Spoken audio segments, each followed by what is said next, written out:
What up, YouTube?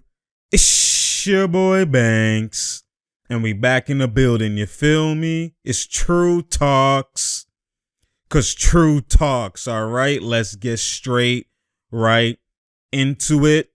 So you already know, man, obviously last night was, it was a solid game.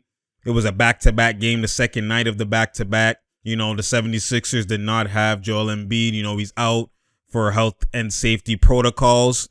Most likely he might have COVID or interacted with it, whatever. But, he's out for 10 days, something like that. Same with Vukovic with the Bulls, health and safety protocols as well. But, when you look at it, this was a game where Pascal, second night of a back-to-back, he just came back from his injury. He's played 2 games. The Raptors are 0-2 in his 2 games that he played. They lost to the Nets in his first game, in his return. And they lost to the Celtics as well. And then the back-to-back, which was yesterday, which is versus Philly, second night of a back-to-back. Pascal just came back getting into rotation, so he's not going to play. He's going to be a load-managed type of game. So, Pascal was load-managed, then he was on the sideline. So, and it's it's funny how the one game Pascal is out, they finally win. So I know a lot of people don't look too much into it. Oh my goodness. But, you can't ignore these type of things. And I'm going to have a serious conversation about what the Raptors, what's going on, especially right now, because you could see it. You shouldn't be blind to it. I know there's going to be a lot of people that's going to, his first game is only 2 games, only 3 games.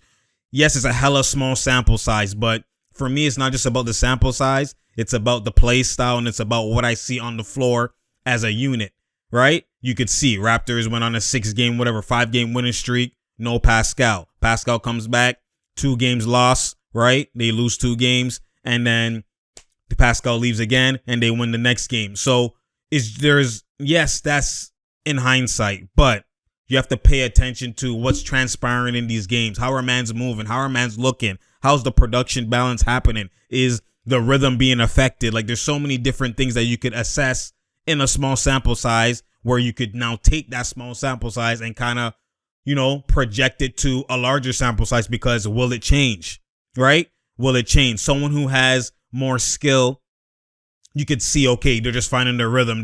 They're adapting. Let's say James Harden, Kyrie, and KD, when they first come together and they're playing, small sample size, but you could take it and you could project it to a larger sample size, because that skill is only going to get better and is only going to get more polished. Same thing with KD on the Warriors. And certain dynamics and certain play styles, you could see it meshes. It's just more so finding a balance with, okay, your opportunities, being more aggressive, or yes, you're kind of taking a backseat, be more aggressive, boy. Clay, be more aggressive, boy. Stuff like that.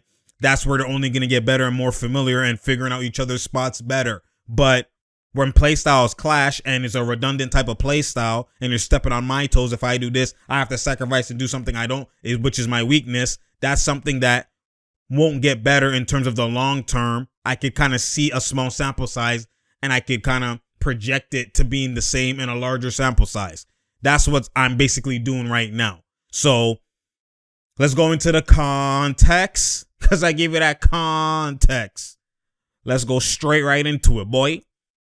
So you already know this is more of a serious video in terms of just, we have to have, the elephant in the room, man, have to address it for real. So I'm not going to, it's not one of those breakdowns, etc. We're not doing that right now, right? We're breaking it down in a different way. We're just going to have an actual conversation and talk about some stuff. So first thing, let's talk about with Pascal, without Pascal, how man's look. Let's start off with Scotty. And this is where, obviously, the title of the video is most likely going to be something within, when I look at it and just assessing it, Scotty is playing the Pascal role. So when you look at it, who's better in the Pascal role? We're not even looking at individual numbers, right? Remember, Scotty is a rookie and he's already not too far off of Pascal's individual numbers and Pascal's role. And then you add the better defense, you add the passing IQ, you add those things to it, and this is the beginning of it. What could it actually be in the future with him being comfortable 2 seasons, 3 seasons, 4 seasons in that same role? I'm going to take the Scotty in the Pascal role than Pascal in that role, because Pascal has actually decreased in that role. He went from 21 whatever points per game, man starting doubling, whatever. And that's the thing with Scotty. Scotty doesn't even have to be the main point in that role. That's why I take the Scotty in that role. Pascal, it's like you have to feed him and give it to him as being the number one option, which is cap. He shouldn't be. You have Van Fleet on the floor who could ball handle and has more arsenal, right? You have OG who's obviously displaying that he has more arsenal. You have Gary Trent that clearly has more arsenal. That three-headed monster would make more sense taking majority of the shots and creating, and Scotty will get it in terms of the flow of the offense. That's why sometimes you see him get 18, sometimes it's 20, sometimes it's 13. It's more similar to Draymond. You just play with the game flowing, do the little things, and then be more aggressive in those little things, which offensively is going to attribute to more rebounds, more putbacks, more, being more aggressive, more shots in those situations, as Draymond's just always going to pass, right? But the point is, he's more so getting it on the back end or within the flow. It's not like just go to him number one and that he's going to be limited in his number one. So you're kind of just, the team as a whole is being affected because it's cap. You're going to a number one who shouldn't be a number one, and everyone else is sacrificing to go to this guy, as opposed to Scotty's going to let other mans be the number one. Other mans are going to do what they got to do. And that's why the team flows better without Pascal being in the game and Scotty being in that Pascal role, because it's actually mans is being honest. You don't see Scotty trying to be a number one guy. He's actually playing his role, but at an elite version, right? And that's where you could see now the team gets maximized because ability is getting maximized, shot creation is getting maximized. So when you have to double, if you double Pascal, it doesn't really matter. And they don't even really have to double him. They just lock him up mano a mano. You know what I'm saying?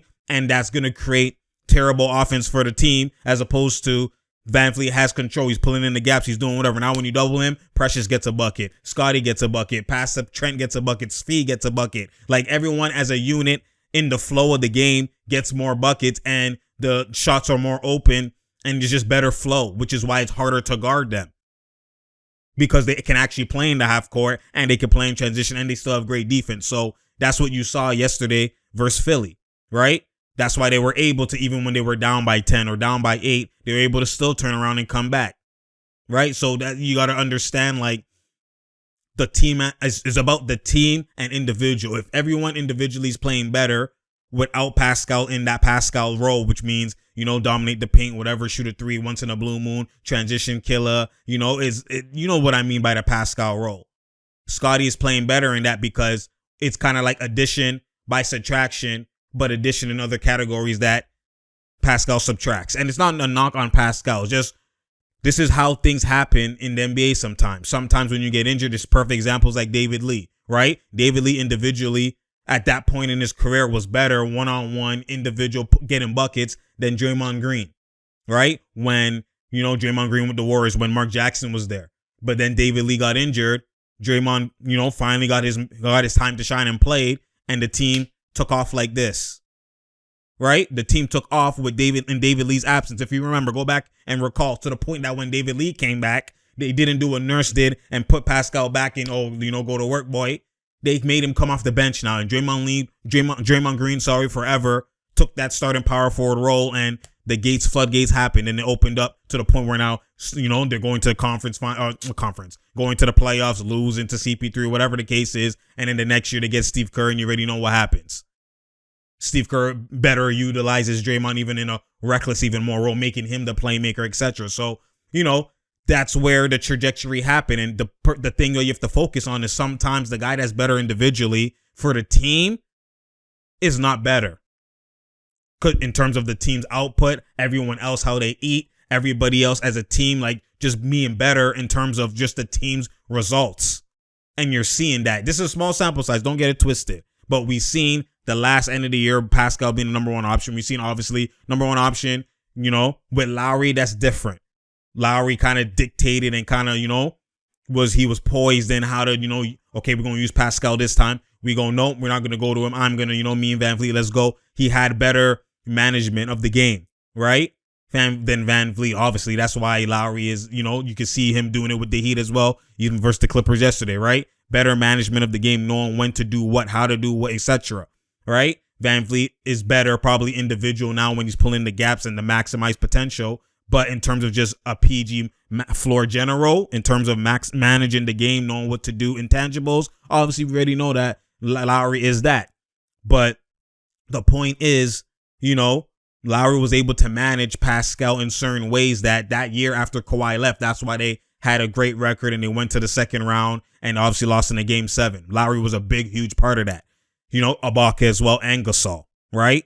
Now, when you remove those guys, which is what the team has been, and is just, even with Lowry being there, a Pascal number 1 option type of guy, you've seen how they play. They didn't even make the play-in, right?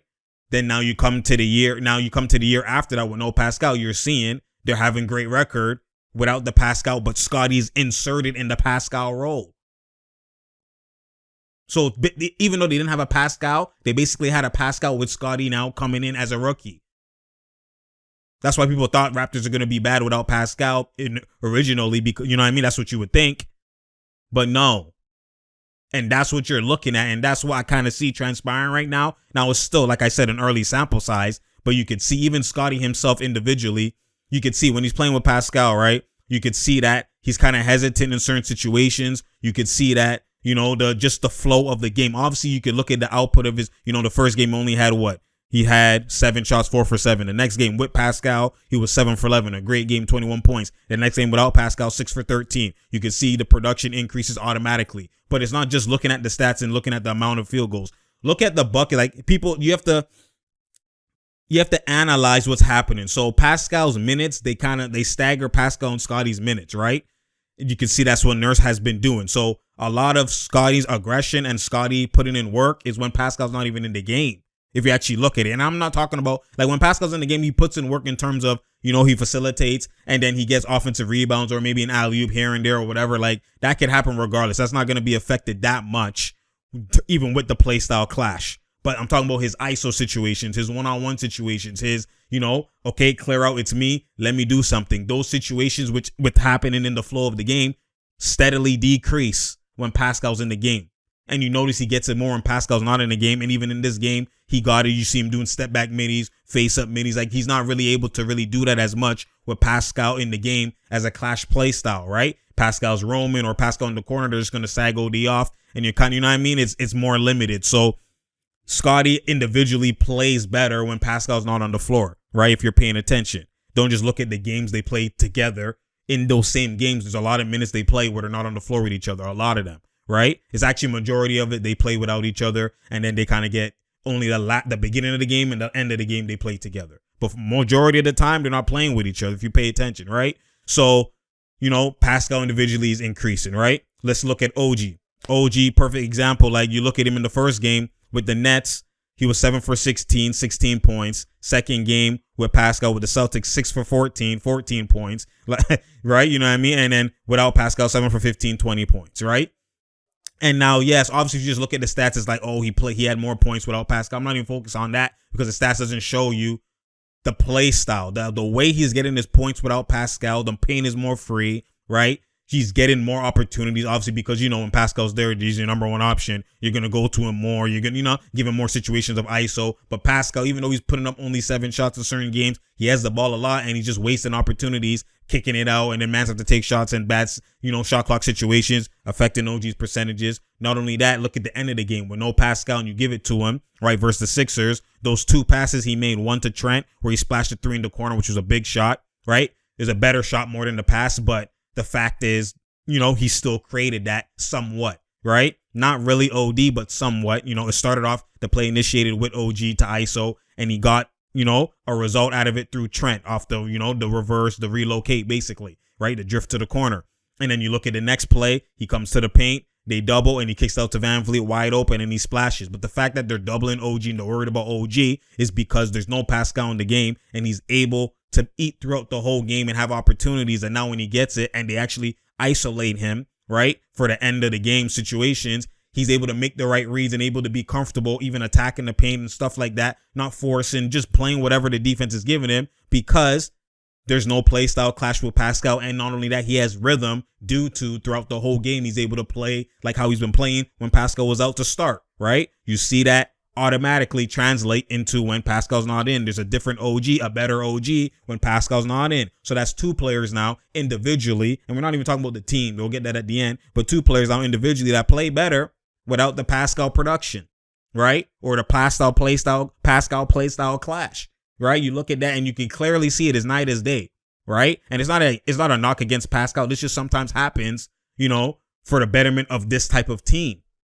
When you see something else, you have to capitalize on, okay, this is a strength. This is taking more of an advantage. This is affecting the team in a more positive way. We have to make a hard decision sometimes. Sometimes you have to go through those, or if you don't, then you lose that window. And then, that's what happens a lot of time in the NBA, capitalizing and taking the hard route, right? Having that hard conversation, dealing with the elephants in the room when the elephant is really in the room. Sometimes man's deal with it when it's too late.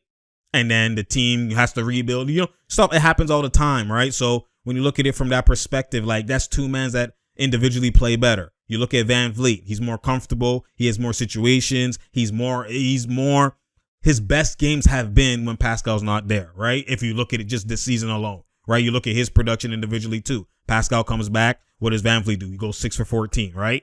The next game with Pascal back, what does Van Vliet do? He goes 4 for 14. Then now Pascal's out. He goes 11 for 22. Look at the amount of shots, how it just increased. 8 more shots. Those 8 more shots is way more than 8 more shots. All right. 8 more shots is just on the stat sheet. It says 8 more shots. But for you to get 8 more shots, that means you had the ball way more than 8 more shots. You just chose to take 8 more shots. You had the ball way more. For you to take 8 more shots, that means you still denied maybe 8 more shots. But you had the ball for that amount of time that you could even take 8 more shots. You know what I'm saying? That doesn't just mean you touched the 8 more times. No. You had the ball. You had the usage rate is hella high that you could have the decision and be cognizant of, okay, you know what? I'm going to be more aggressive. For you to even take 8 more shots, you had the ball way more. Way more. You know what I'm saying? Because I even passed up on some shots too, fam. And my assists went up too. 7 assists. Let's look. Well, he still had similar amount of assists, right? Similar amount of assists in the other games, but he could be more aggressive, way more aggressive. That's why you see his production increase hella, 11 more threes. You know what I'm saying? So 11 threes, sorry. So you just look at the production, like 11 threes, and he still had 11 shots too out of those 11 threes are their mid-range. So, you know what I mean? Like, you got to look at that to pushing the tempo in transition. He's now doing it. Like, he just got way more better situations. We look at Trent. Trent, he's going to get his takes regardless, but Trent 7 for 14. He even shot 14 shots that game because the Nets, you saw it in my video. If you didn't, go check it. The Nets switched everything and forced ISO buckets to be happening, which meant Gary Trent was going to be the one to shoot a lot of the shots. Before the third quarter, he didn't really get that many shots. So if you erase that and it wasn't a Brooklyn Nets that had ISO and forced that, he would have had way less shots, right? You look at it now versus the Celtics. What happened? He gets 12 shots, right? Then look what happened versus 76ers. He gets 16 shots automatically, right? Like off the jump. 7 for 16, 20. His production increases, right? And that's what I'm trying to highlight to people.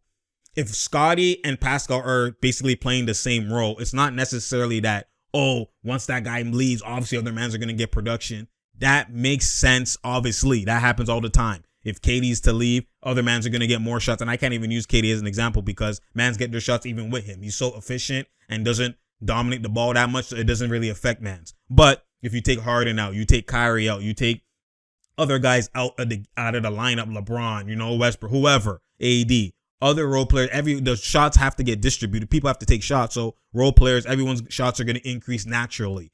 You know what I mean? That's kind of like what happens all the time. But if Scotty and Pascal are playing the exact same role, right? Technically, when you take one out and you insert the other one, the production should be the same, shouldn't it? You know what I mean? If they're playing the exact same role. But that's not what's happening. That's what I'm trying to highlight. That's not what's happening. The point is, when Pascal plays, he holds the ball. He's trying to get his and doesn't play within the flow, which means it's stagnant. It's a stagnant offense, and everyone else kind of, there's bare situations where they're not touching the rock. The production decreases. Plus, he's hovering around in the paint area. You know what I mean? That's his strength. People are going to sag off him. Like, if Pascal doesn't eat, it's like every man else the production naturally is going to decrease heavily, especially for guys who are already starters too and already are shooting and showing you that they're capable of having a higher usage rate. It decreases pretty substantially. Then when you look at it, the same guy Scotty is in, what happens? These guys' shots and all of their opportunities increase when Scotty is basically the same play style. But what happens? He's not just holding the ball. His one-on-one situations, he gets it within the flow. Like, he play makes. You know what I mean? He does more of the intangibles and lets the game flow. That's when Pascal's in. It's like, oh, we have to give it to a number one option guy, even though his takes aren't of the number one option guy. So it's like it's counterproductive.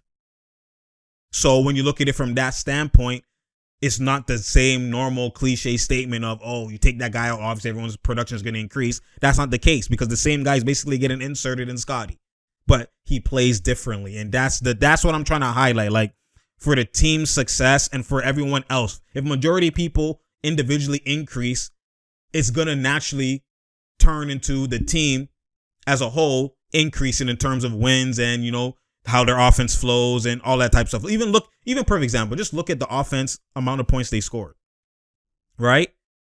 Versus the Nets, and the Nets don't even have the greatest defense. They have solid defense, but they don't have the greatest defense, right? Raptors scored 103, which means you struggled. You just barely cracked 100, okay? Versus the Celtics, 88. Versus the 76ers, who have pretty good defense, 115. What does that tell you, fam? What does that tell you?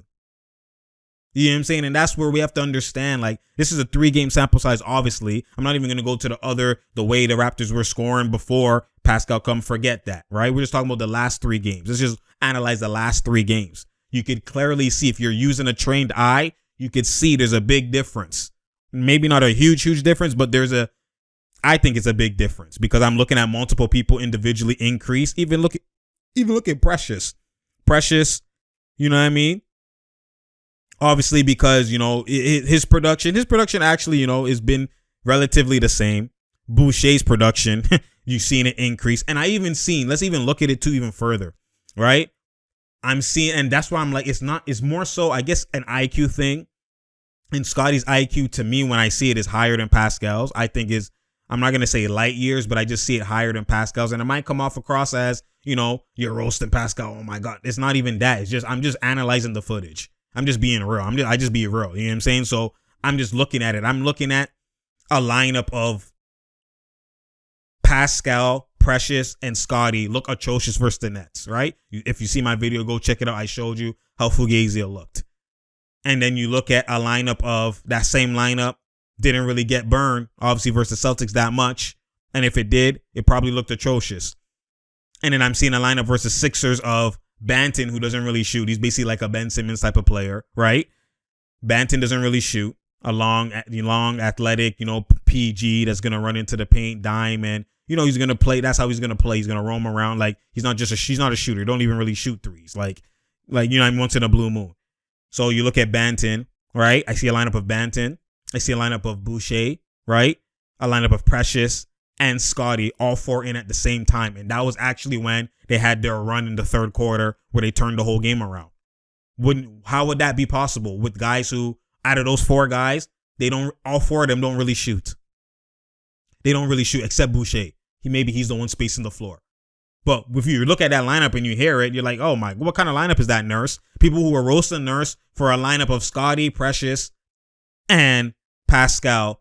He's the same. He did 4. He even did one step better. 4 long, athletic, lanky mans who don't really shoot other than Boucher. And that lineup was a lineup that killed in the third quarter and turned the game around. Trent was in earlier before Banton. There was 3 of those guys. They were killing. Then Banton came in for Trent, I think. And then it was Van Vliet with the rest of those 4 guys. And they were still putting in work, killing, with no spacing. That's what I'm saying. Spacing. If you have no spacing, there's times no spacing doesn't really matter, because the IQ of those players are so high, and at least one of them can maybe shoot, that like they find a way to make it work. But Pascal don't, I don't even need to say it. You already know how you be frustrated when you watch with the IQ that and the decision making that he be doing, right? So it's like you see no spacing work with other guys. It's not necessarily, that shows you then it's not necessarily play style in itself. Now you have to go to an IQ point. You have to go to just the player individually. Like, you know what I mean? Like, there's so many things I could break down into it, but it's hard, especially if I'm not showing the clips OD for mans to actually understand what I'm saying. But if you have the trained eye, you can maybe understand what I'm saying, right? At the end of the day, it's tough, man. It's tough when you look at it. I would never say that, this player shouldn't play no more, get rid of this player, etc. Like, that's the number one option. Pascal has, again, for me, I already knew from time. I already knew what he was. And what he is with the Raptors is not the problem. The problem now, and like I said, I never said Pascal needs to be traded or whatever. I said you need to get other things to offset his weaknesses or get other things better in this situation, or those guys in terms of Van Vliet, Gary Trent, OG have to snap and just make Pascal not be the number one option and let him play in the way he plays, but not be like the focal point offensively. You could change how you run or the hierarchy in your chain of usage. You could change that and the team could be better with the same roster. Even last year, I felt that if they just made Pascal play his game instead of forcing ISOs with him and stuff like that, and actually force opportunities with the Gary Trents, the OGs, and the Van Vliets, and even the Lowrys, it would be a better situation and a better outcome in terms of the results. But how the hierarchy of their chain of who gets the rock and who's kind of doing what is wrong. You're making a guy who has no bag be the number one guy. You know what I'm saying? And the only way that works, like for Giannis, is if you make everyone space the floor and you're a big man, you cater the play style for him, that he has the paint. No one go to the paint that much, is mainly him. Pascal didn't have that. You have bigs that kind of use the paint. Like it wasn't the perfect individual situation for Pascal. That's why he ate his best when you had Gasol and Ibaka, guys who didn't need the paint and they spaced the floor. You didn't have that last year, so that's why I was like, okay, change your hierarchy now that you don't have the personnel to actually benefit Pascal being the number one option. Just change your hierarchy, adjust on the fly. They didn't do that. So, that's Pascal individually isn't necessarily the problem. It's just now when Pascal's injured, Scotty comes in with the centers you have. The centers that you have don't really shoot other than Boucher. You're not going to having a Pascal it's going to be the same as last year. The Pascal's play is going to be the same frustrating, Fugazi play as his last year. That's what it's going to be because he's not in the best situation for him. So, that's why I was saying, that's why you see it when Scotty comes in. Scotty now coming in naturally, you don't have to go to Scotty all the time. So it naturally creates a different hierarchy because there's no Pascal. Scotty, it's not like, oh, I need the rock, I'm number one option. They don't do that. So what happens? Everyone else rises on the hierarchy, and the dynamic of the offense of who we go to and usage changes in the blink of an eye, just like that. With Scotty playing the Pascal route, you actually make a Pascal, right? That type of role, play the way I was saying you should play. Just be yourself. We don't force go to you. OD is a number one guy. You get it when you get it. You score when you score. You be aggressive when you be aggressive. But it's not like give it to you OD all the time. ISO. Then you know what I mean? Everyone else now knows, okay, I got to be a bit more aggressive, be more of me, etc. And that's what should have been from last year. It's just there's a politic thing with Pascal that, when Nurse tries to do it, that's why him and Nurse was fighting, because Nurse is like, yo, in fact, sit out this fourth quarter run, fam. Like Nurse was trying to do it, but when you big someone's head up that much, now there's an ego and it's like rebalancing, right? You know what I mean? It's like, It's like, dog, that's what was happening. You remember, people forgot about the Pascal Nick Nurse fighting last year. So when you look at it from that perspective, like, that's why you could see the team is actually better right now with Pascal not playing, because when Pascal plays, he's not the type that's going to say, okay, you know what? I'm going to sacrifice. I'm going to play within the flow, and just be what Scotty is being. He's not going to do that. He's going to, I want my rock. I want my touches. Like, they're going to just do that automatically. You don't even have to say it. So, which means the other guys are now being more spot ups. They're not, you know what I mean? And that's where you've seen the production. You've seen in these 3 games. You've seen the difference in 2 games versus 1 game. Small sample size, but if your eyes work, you see it. And that's what's happening. That's what's transpiring. So, it's tough right now, obviously, because it's like, what decision do you make? And that's my point with Pascal, Scotty, Precious. Like, what decision do you really make, right? Especially when you have a Scotty, Pascal play style. One guy's trying to make it like trying to be a Giannis, basically, when he's not. So, and not even if he's not, forget that he's not or whatever. He doesn't have the personnel on the team roster to implement that, right? He doesn't have the floor spacing to beat a Giannis. So you can't be. automatically off the rip, you can't be due to play style. Even if, let's say, you were. You can't because of the play style. Precious spotting up is not. Scotty spotting up is not. You know what I mean? Like, you don't have the personnel. Unless you play Boucher bare minutes, then yes, you do. But they're not going to do that because he's too frail to play, body up with an Embiid on defense. Like, he can't, you know what I mean? So, I mean, we'll see how it goes. This is just highlighting and having a serious conversation of the play style at hand. But, you have to understand that, we'll see what they do. We'll see what they do. I'm not going to really give an answer to the to the situation or to the dilemma. I'm not going to give an answer to it because answering it is Pascal can play, and Pascal and Scotty necessarily is going to be tough play style wise, but they could make it work if the mindset of Pascal of me being the number one option shifted. If he played like Scotty and just played IQ, made the right cuts and whatever, then it would be a whole different story. But when you have Pascal before, because Pascal used to do that, especially when Kawhi was there, whatever, he used to just find a way. But now that's what they say. It's the same thing what they anticipated with Harden coming to the Nets. The Harden, when you do certain things, when you get on this level, it's hard to go back to this level, right? But Harden, at the end of the day, when you only would go back to that level if you have a KD next to you and you have a Kyrie next to you. You know what they are. I'm the weaker one. I'm a sacrifice. We've seen what they did on final stages, fam.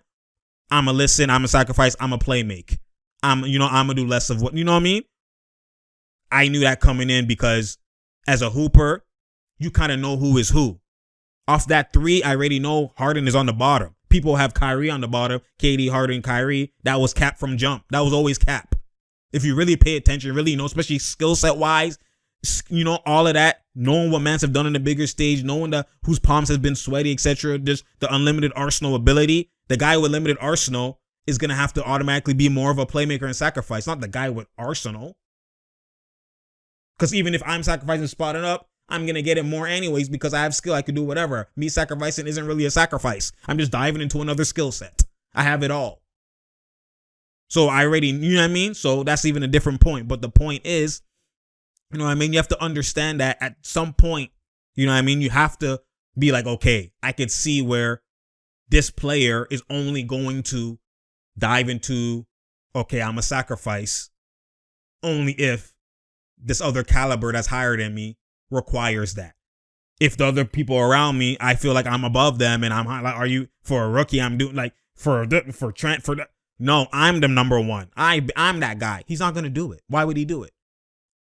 I would actually look at Pascal as a waste man if he actually did it and sacrificed in his ability for became a hella role player, averaging maybe 14, 13 now, 15 for Gary, Trent, Van Vliet and those guys. When you were basically, you got paid, come on now.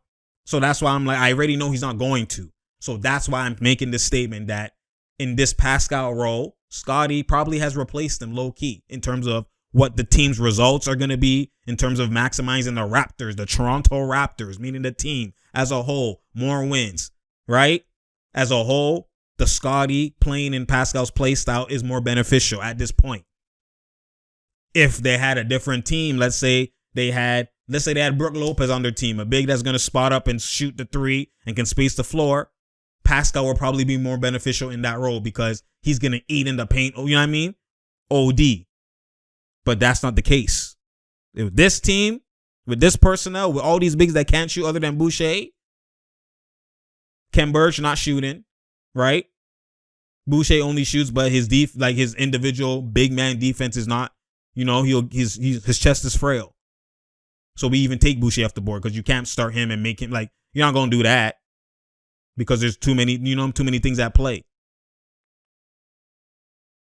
You have to look at it as with Ken Burge starting at center, with Barnes starting at center, with Precious starting at center or playing center. Those are your centers basically. None of those centers be shooting. So automatically Pascal has to get out of his mind. You know what I mean? That whole Giannis or me going that. It doesn't. If they had shooters at centers, then yeah, Christian Wood. You know what I mean? Them type of Lopez. Then yeah, you can eat the whole paint is yours. But they don't have that, so it's a whole different situation. And Scotty is the better in that role. So I hope y'all understand what I'm talking about. I'm not trying to kill Pascal because I don't think that, like, I could kill him and make this, try and make it a viral video or whatever. I could destroy him and ether him. But I'm not going to. I could say he's ass and whatever. That's not, you know what I mean? It's not that he's ass. It's just he is who he is. So if you want him to be more, then yes, you look at him like he's ass. You know what I'm saying? But he is who he is, and the best version of himself, you can manipulate that. Like I said, just like Giannis, he is who he is, but you could get a best version of Giannis if you change the team to cater to that. The Raptors haven't done that for Pascal because it's hard getting shooting centers, especially when who's going to come to Toronto. So you have to get a lower tier. You know what I mean? There is them out there. You could, but you know what I mean? It's not necessarily like when you don't have that beneficial play style, then that's when it's like Pascal looks ass, right? So, you know what I mean? If he's on another team or in another situation, they get a shooting big, he will look way better and he'll go back to that. Oh my God, Pascal improved. They'll go back to that again, right? All-star, all of it. But right now, you're going to see a lot of this. You're going to see a lot of struggle, a lot of when he's not playing, they kill. Like, you're going to see a lot of this. So let me know what y'all think in the comment section. It's True Talks, because True Talks. Share, like, and subscribe. We out here. There's no doubt here. There's no drought here. You feel me? I appreciate y'all. You already know. Sorry about making this video, longer than I wanted to, but I had to explain and go down the road because this is something that this is the elephant in the room. This is something that a lot of people aren't talking about, especially with the Raptors. You have to understand, like, this is something that needs to be talked about, man. It needs to be talked about. It needs to be highlighted. I'm going to be the one that has to do it. People will say it in passing or roast him on Twitter and not do it in a way where it's actually like, okay, let's break down the game. It's like you're just killing him and roasting him. So the people are going to be defensive, etc. I'm doing it in the most non-disrespectful way I could think of, because I could just be killing mans all day, every day. But I'm trying to actually, like, let's not do that. Let's actually have a basketball conversation, right? Now, if you think of it as a disrespectful thing or I'm just killing them, like, I tried not to. You know what I'm saying? I just wanted to talk about, like, let's look at the film. Let's study, like, the hoop for real. Let's study it. Let's analyze it and look at it with a trained eye. And when you see that, this is what is transpiring. You know what I mean? This is what I'm seeing.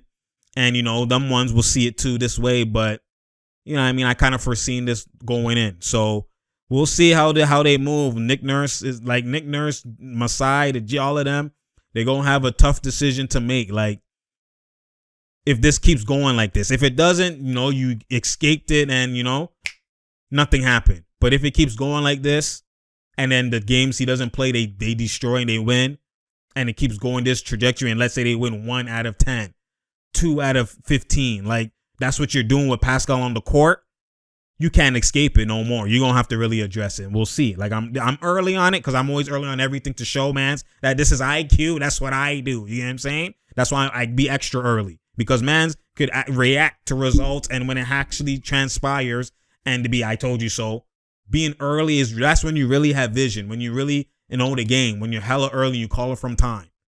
And we're not talking about those luck ones, oh, this team's going to win the championship. No, I'm not talking about those generic cliche statements. I'm talking about, like, analyze, okay, is this team going to mesh? Is it going to work together? What, all the components on the floor, let's dissect them. Let's see, okay, I can see them diving, you know what I mean? Them type of conversations. And this is one of them. So we'll see, man. At the end of the day, it's True Talks, because True Talks, you already know.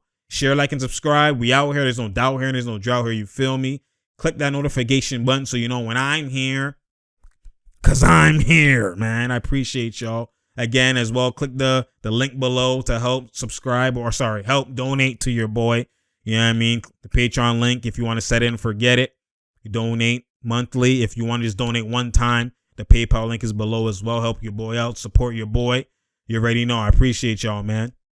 Spread the word. You already know. Click the link below, too, to follow me on all my, my IG, Twitter, TikTok, all those profiles as well, too. Spread the word, man. We're trying to make a movement out here. This is real talks, fam. Real talks. It's True Talks. Because True Talks. You already know, man. And I'm out, man.